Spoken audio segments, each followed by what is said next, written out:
Les alarmes E02 et E03 sur un groupe ZX, ça vous parle, non? Alors regardez la vidéo qui suit et je vous explique tout.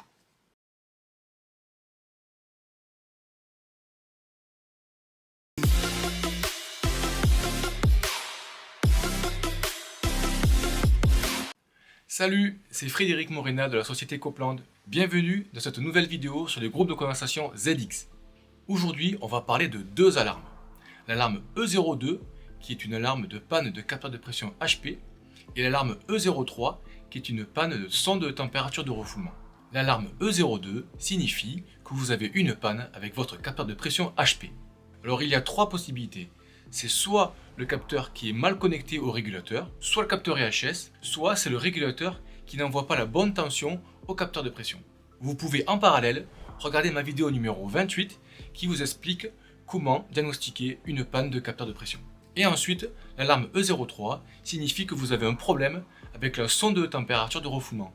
Soit elle est mal connectée au régulateur, soit elle est EHS. Alors pas de panique les amis, ce sont les pannes les plus simples à régler. Il n'y a rien à faire sur le moment. C'est le régulateur qui gère cela tout seul. Alors pour ce qui concerne l'alarme E02, le régulateur enclenche le ventilateur automatiquement à 100%. Lorsque le compresseur s'arrête, le ventilateur s'arrête. Et lorsque le compresseur redémarre, le ventilateur repart à son tour. L'alarme E02 reste affichée jusqu'à ce que le problème soit réglé. Et en ce qui concerne l'alarme E03, le compresseur continue de fonctionner normalement jusqu'à ce que vous remplaciez la sonde ou que vous la reconnectiez. Comme pour l'alarme E02, l'alarme E03 reste affichée jusqu'à ce que le problème soit réglé. Regardons cela maintenant sur mon régulateur test. Alors là, on voit la machine qui fonctionne normalement avec le compresseur qui est enclenché et le ventilateur qui tourne et qui est régulé. Donc je vais venir déconnecter la sonde pour simuler une alarme de pression HP. Donc je déconnecte. Voilà. Donc sur le moment, le ventilateur s'arrête, c'est normal. Le régulateur affiche l'alarme E02 et dans quelques secondes, et voilà, ça y est. Maintenant, le ventilateur est parti à 100% de sa vitesse et le compresseur continue de fonctionner. Alors, on va vérifier dans le paramètre AOO, qui veut dire la vitesse du ventilateur. Et là, on voit qu'il est à 100%. On ressort.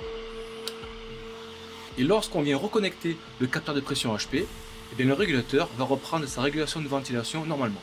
Alors, je le reconnecte. Voilà, dans un premier temps, le ventilateur s'arrête.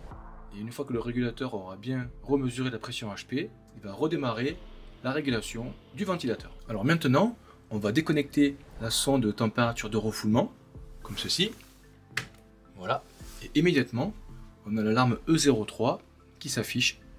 Et donc ce qu'on peut vérifier, c'est que le compresseur continue de fonctionner et que le ventilateur fonctionne également. Alors si je vais dans la valeur de lecture P3T, je vais vérifier que la sonde de température de refoulement est bien en erreur. P3T, hop, je valide. Et là, ça me dit bien que la sonde est en erreur. Alors, si en plus je viens déconnecter le capteur de pression HP, comme ceci,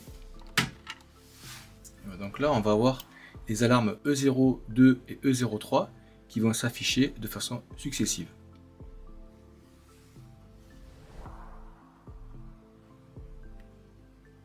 Une fois que tout est remis en ordre, les alarmes disparaissent et le régulateur reprend son fonctionnement normal, tout en vous affichant ici qu'il y a des alarmes dans l'historique. Et voilà, vous savez tout sur les pannes E02 et E03. Si vous avez aimé cette vidéo, faites-moi un petit like ou laissez-moi un commentaire. Et surtout, abonnez-vous à ma chaîne. Allez, à bientôt, ciao!